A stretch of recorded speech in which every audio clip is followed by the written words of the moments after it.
የሳህል ቀጠና የዓለምን ትኩረት የሳበ በሀብት ላይ ድህነት የተኛበት ቀጠና ነው።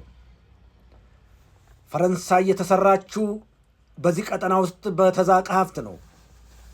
ምክንያቱም ናይጄሪያ ዩራኒየም አላት፣ ኒውክሌር መስሪያ። ማሊና ቡርኪና ፋሶ ተዝቆ የማያልቅ ወርቅ አላቸው። ቻድ ከፍተኛ የሆነ ነዳጅ አላት። ሞሪታንያ የብረትና የአሳ ምርት እንዲሁም ልዩ ልዩ የባህር ሀብት አላት። ማሊና ኒጀር በአሁኑ ሰዓት በጣም አስፈላጊ የሆነው ሊቲየም የተባለውን የባትሪና የልዩ ልዩ ቴክኖሎጂ መስሪያ አላቸው።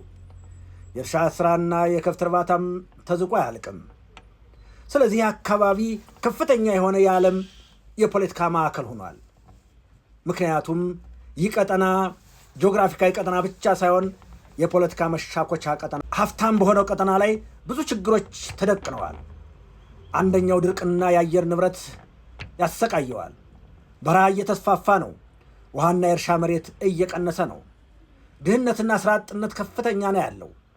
ሶስተኛ ጂሃዲስቶች እንቅስቃሴ ከአልቃይዳ ጋር ተያይዘው ክልሉን ያምሱታል።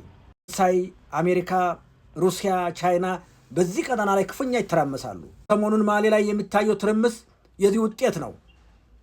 በክፍል 2 እናየዋለን።